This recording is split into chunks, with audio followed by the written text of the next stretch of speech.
Сайн байцгаана уу хүмүүстээ. Солонгоо гişнэ. Багш та нараас нэг юм асууя. Сүмийн барилга хамгийн анх хэн хизээ барьсан бол мэдж байгаа хүүхдээ нөө?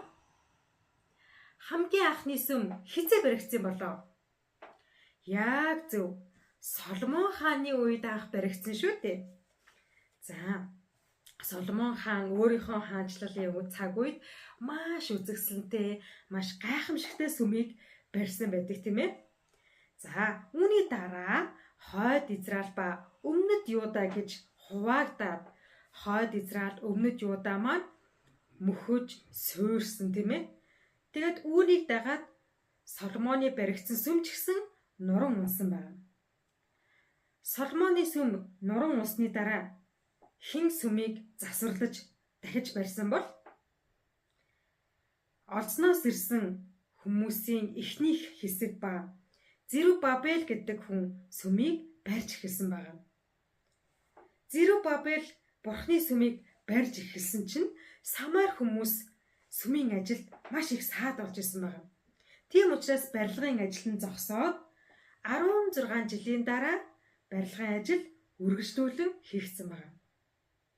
За, ингээд Зерубабелийн цаг үед мөн сүм баригдсан байх нь тийм ээ. За, тэгвэл 3 дугаарт нь хизээ сүм баригдсан бол Зерубабелийн цаг үеийн дараа мөн л сүм маань нуран унсан байна. За, тэгээд үүнийг дараа нь хэн дахиж босгосон бэ гэхээр Херод хаан барьж босгосон байна. Херод хаан Израиль ард түмний сэтгэлийг өөртөө татахын тулд сүмийг барьсан байна. За, тэгвэл багш нь асууя хүүхдүүдээ. Сүм гэдэг нь ямар газар юм бол? Яг зөв. Сүм бол Бурханд мөргөл өргөдөг газар шүү дээ. Бурханд магтаал, залбирал, тийм ээ? Бурханд өргөлөө өргөх, Бурхны үгийг сонсох, мөн Бурхан дотор христчин найзуудтайгаа нөхөрлөх цаг шүү дээ, тийм ээ? За, тэгвэл багш та нараас асууя. Та нарын эргэн тойронд тэгвэл ийм хэлбэртэй мундаг сүмүүд байгаа юу? Өнөө цаг үед тийм сүмүүд байдаг уу? За, багш нь л эргэн тойрондоо тийм мундаг Соломоны цаг үед баригдсан шиг тийм сүртэй мундаг гой сүмийг юусаа олж хараагүй. Тэгвэл бидний эргэн тойронд тэгвэл юу байгаа юм бол? Сүм байхгүй бол юу байгаа юм бол? Яг зөв, чуулган гэж байгаа тийм ээ. Чуулган гэдэг нь ямар утгатай үг юм болоо? Христчин хүмүүс буюу Есүс итгэдэг ахын дүүс нэг газар хамтдаа цуглахыг чуулган гэж хэлдэг байна. Тэгвэл бидний эргэн тойронд ийм мундаг Соломон хааны цаг үед байсан тэр мундаг сүмүүд байхгүй, харин юу байдаг бах нь? Чуулган байдаг бах нь. Тэгвэл хүүхдүүдээ өнөөдөр та нарын явдаг цуглааныг ч гэсэн чуулган гэж нэрлэдэг байх нь шүү дээ, тийм ээ. За, Шинэ гэрээ номон дээр Бурхан юу гэж хэлсэн бэ гэхээр ариун сүнс бол та нарын биед оршдог юм аа. Та нар бол ариун сүнсийг агуулдаг сүм юм аа гэж хэлсэн байгаа. Та нарын бие бол Бурханы оршин байдаг сүм гэж хэлсэн байгаа. Бүгд хамтдаа Библийн ишлэлийг хамтдаа харцгаая. Йохан 2:13-аас 21. Йохан 2:13-аас 21. За, бүгдээрээ багштайгаа хамтдаа чангаар уншицгаая. Йохан 2:13-аас 21. Юудэчүүдийн алгасал баяр ойртож байсан бөгөөд Есүс Иерусалим руу яв. Тэрээр үхээр, хонь, тагтаа худалдаалагчид ба мөнгө солигчид сүм дотор сууж байгааг хараад дээсээр шилбүүр хийж хонь үхэр бүгдийн сүмээс тууж гарган мөнгө солигчдын зооснуудыг тараан хайж ширээг нь хөмрүүлээд тагтаа худалдаж байсан хүмүүст энэ юмнуудаа зайлуул, эцгийн минь гэрээг 8-ны газар бүү болго гэлээ. Шавнар нь таны өргөөний төлөөх зүтгэл намайг залхих болно гэж бичигдсэн байдгийг санацгаав. Тэгтэл юудэчүүд түнд эдгээрийг үйлцэн та ямар тэмдэг бидэнд үзүүлэх вэ гэв. Есүс тэдэнд энэ сүмийг нураа.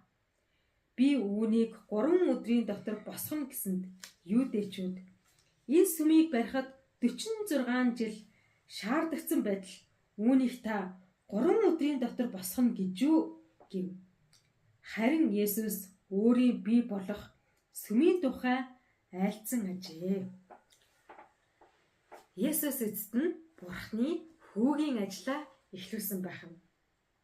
Тэгээд Есүс хамгийн түрүүнд сүмд очисон байх юм. Гэтэл тэр сүм дотор гайхалтай зүйл болсон.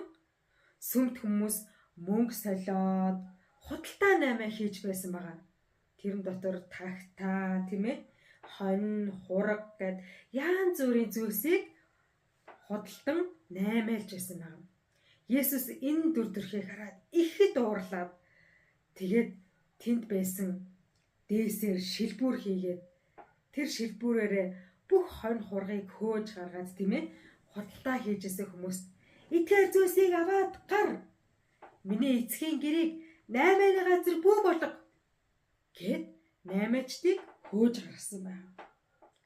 Гэтэл тэнд донд байсан юудэчүүд маш их хурлаад "Та хэн болоод сүмд байгаа хүмүүсийг хөөдөг вүлээ? Биднийг хөөх хэрэг танд байна уу?" гэж Есүс рүү уурлан хашгирсан байна. Харин Есүс хариуд нь "Энэ сүмийг нураа. Би 3 өдрийн дотор дахин босгоно" гэж хэлсэн. 46 жилийн турш сүмийг барьсан байхад яаж 3 өдрийн дотор сүмийг барих юм болоо? Тэндээс хүмүүс гайхсан байна. Есүсийн энэ хэлсэн үг нь ямар утгатай вэ гэхээр сүмэн цаашид байшин саваар төлөөлөгдөхгүй гэсэн үг байна шүү, тийм ээ? Есүс цоо шин сүм барихаар шийдсэн байна. 3 хоногийн дотор. Тэгээ хожим нь хүмүүс Есүс загалмай дээр цовдлогдсон нас барж 3 хоногийн дотор үхлээс амьсны дараа энэ үгийн утгыг ойлгосон байдаг байна. Есүс өөрийнхөө биеэр сүм болсон байх нь, тийм ээ? Есүсийн нэрээр цуглараад, Есүсийн нэрээр хаанч мөргөл өргөсөн тэнд бид нар яах нь Бурханд мөргөл өргөж чадхаар болгосон байх нь. Заавал Иерусалим сүм рүү явах шаардлагагүй болсон гэсэн үг, тийм ээ? Монгол гэрдч бай, байшиндч бай, түрээсийн байрандч бай. Хаанч байсан Есүсийн нэрээр цуглах юм бол тэнд Бурхан бидэнтэй хамт байх боломжтой болсон байгаа юм, тийм ээ? Тэгээд шинэ гэрээ ном дээр юу хэлсэн бэ гэхээр бидний бие бол ариун сүнс орших сүм юм аа гэж хэлсэн байна, тийм ээ? Тийм учраас Есүсийн нэрээр хаанч цугласан тэнд Бурхан байдаг байна. Хамтдаа залбирцгаах уу? Бурхан минь ээ, Есүсээр дамжуулаад та биднийг хаанч байсан Бурхан эзэндээ мөргөл өргөх боломжийг зөвшөөрж өгсөнд баярлалаа гэд хамтдаа залбирцгаая. Бурхан эзэн минь ээ, таньдаа баярлалаа. Сүм гэдэг зүйл бол байшин барилгаар тогтохгүй, харин Есүсийн нэрээр хаан цугласан тэр газар бол чуулган юм аа. Тэр газарт Бурханд мөргөл өргөх боломжийг бидэнд зөвшөөрж өгсөн танд талархаж байна.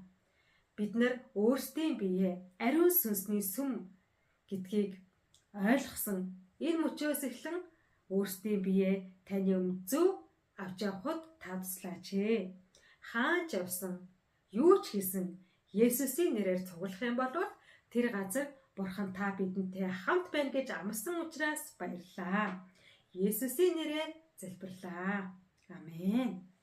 Тэгвэл бүгдээрээ эх 7 хоногийн турш Есүсийн нэрээр хамтдаа цуглаандаа цугларч Есүсийн нэрээр Бурхан эзэндээ мөргөл өргөсөн, залбирсан тийм 7 хоног байцгаая. Бүгдээрээ эх 7 хоногт уулзцгаая. Түр баяртай.